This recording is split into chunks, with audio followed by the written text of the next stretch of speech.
Today I wanted to talk about something that my family has been enjoying that I've been making now for a couple of months, and something that is really pretty good for us, and that is kombucha. And I don't know if you've heard of kombucha or not. If not, it is basically a fermented tea. You start with a black tea or a green tea, and you brew it. You add a little bit, you do have to add sugar to it, and then you put your kombucha starter, so some kombucha from a previous batch, or you can buy the starter at the health food store. And then it also uses a mushroom, and this is my jar of mushrooms, and they look a little funky, but you'll see a better picture of them here in a little while when I'm going to show you through the process of making it. But anyway, you use the starter juice and the mushroom to mix with your brewed black or green tea, and you do it in a gallon-sized jar. You can do bigger, but most of the time you do it in a gallon-sized jar, and then you let this sit on your countertop for 3 weeks. Sometimes people leave it sitting for more, but anyway, during that time it ferments. And so before I take you through the process of how to make it, I thought I would just take a minute and explain why I started this. Why are we drinking mushroom tea over here? So, as y'all are probably learning from watching my videos, I like to try to do things that are healthy, that are good for our bodies, and the fermented products, kombucha included, are very high in probiotics. And so it's really good for our gut health. So it's helping with our digestion, just helping support even our immune systems, because our immune systems are intertwined with our gut health as well. And so the main reason that I started this is because it is so good for our gut health. We also, my husband and I, really enjoy the taste of it. And so it's kind of an enjoyable drink. We do not drink sodas or a lot of other drinks because of the sugars and health stuff and all that. And so this gives us something that is a flavored, kind of fun thing to drink that's different from just drinking water all the time. And even the kids like it. And it's fun because after you make the initial batch, you all will see in the footage here in just a minute that you can flavor it with different fruits. So you can make it whatever flavor you want to make, and that's been fun to experiment with. And again, it just makes it a little bit different.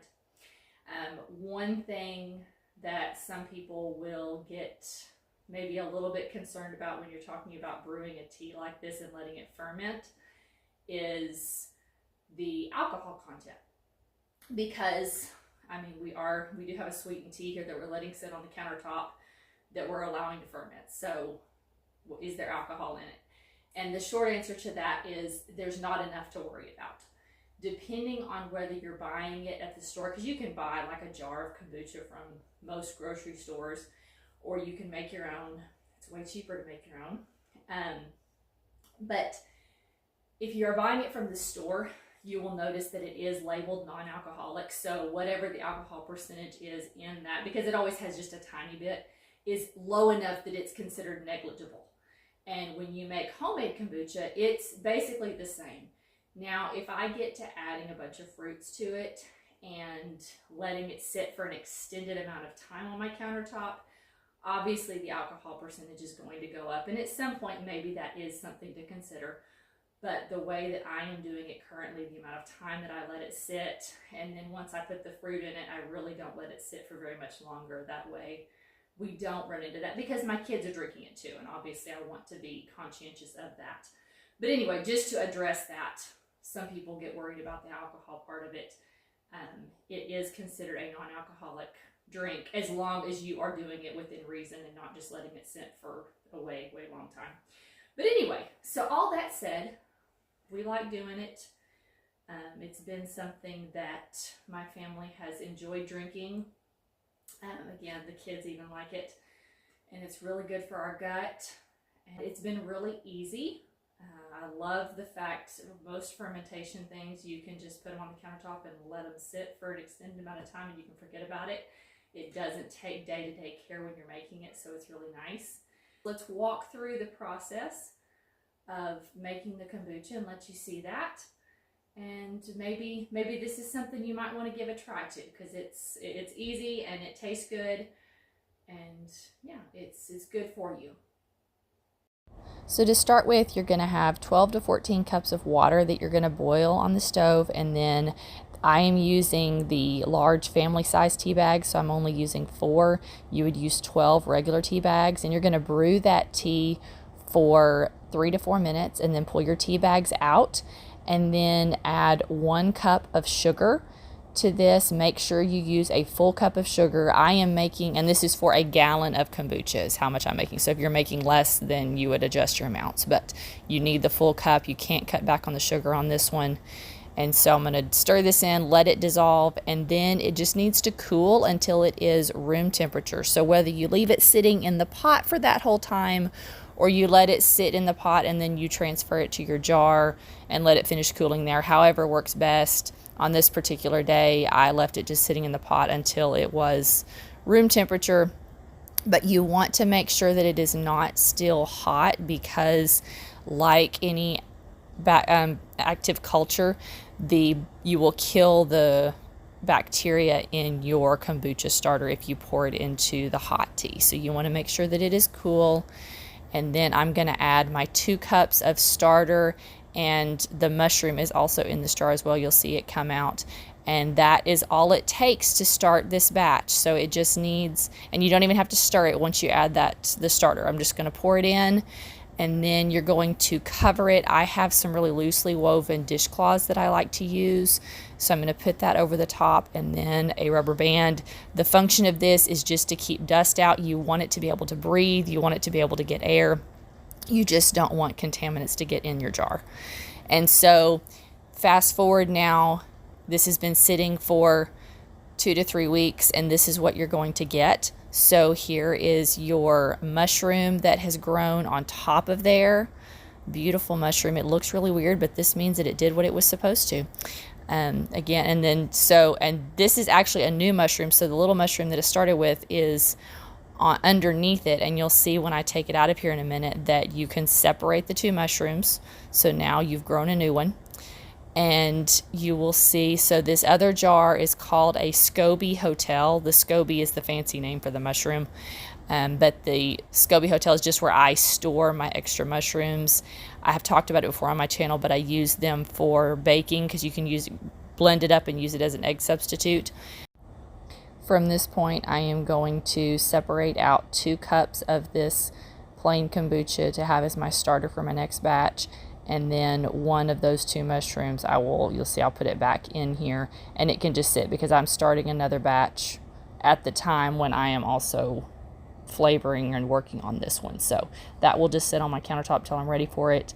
And then my SCOBY Hotel, I just make sure that mushroom is pretty well tucked down all the way in that kombucha liquid, and it can just sit on my countertop just like the tea did, and it can sit for months, and it will just sit there, and it'll actually keep growing mushrooms.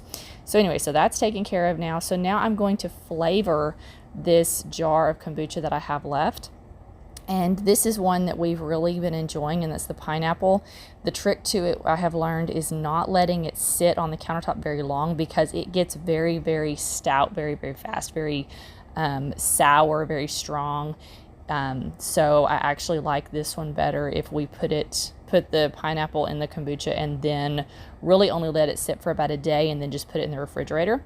And that way you get the pineapple flavor, but it's not so strong. And that's just kind of an experiment that we've had to go through and just try different fruits and see what we like and what flavors we enjoy and what we don't. Sometimes I think something's going to taste really, really good, and I make it and it's not all that great. And sometimes I just try something different and it ends up being our new favorite. So this has been something that has been fun to play with. But one thing that I will say is using fresh fruit is obviously better than, trying to use canned fruit or anything like that, and better for you. You're still going to have, pineapple has so many enzymes and things like that. I'd a whole lot rather have the fresh. I'm going to chop it up into pieces so that there's plenty of plenty of surface area to contact the kombucha and let the flavors come out. And then once this is chopped up, I'm going to add it to quart-sized mason jars. I just do that because it is easier to store in my refrigerator in a quart-sized jar. You don't have to. I could throw it in the big gallon jar, but that's kind of a lot to put in my refrigerator, so I like to put it in the quarts.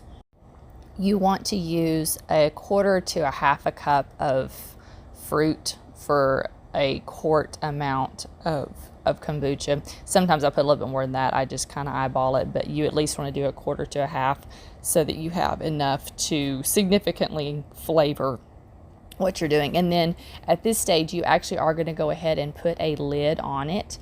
If it is a lid that has an airtight seal, then every 24 hours that it is sitting on the countertop, you're going to have to break that seal and allow any of the pressure to escape. Otherwise, your jars will break.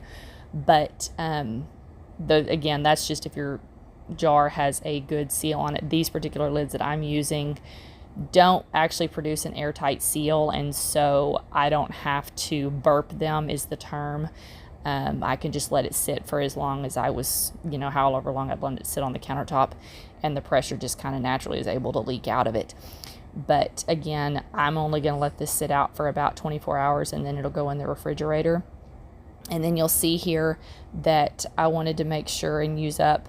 In the past, we have discovered we like peach flavored kombucha as well. And this was some peach juice that I just had in the freezer that I thawed out. And again, you want about a quarter to a third of a cup of juice if you're going to use juice. And I'm just adding that, making up that jar of kombucha as well while I'm doing this.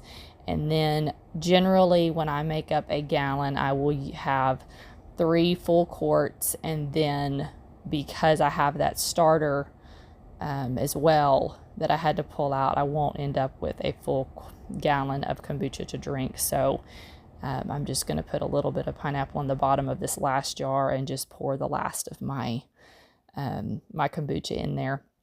I will point out that you will find at the bottom of these jars, you will see that is not clear kombucha anymore. There is some sediment. There's some particles from that mushroom there. It is perfectly safe to drink those, consume that. It's just part of the mushroom, so it's not anything to be afraid of. So here is that ready to sit for a couple of days. And I hope y'all enjoyed this. We'll see you next time.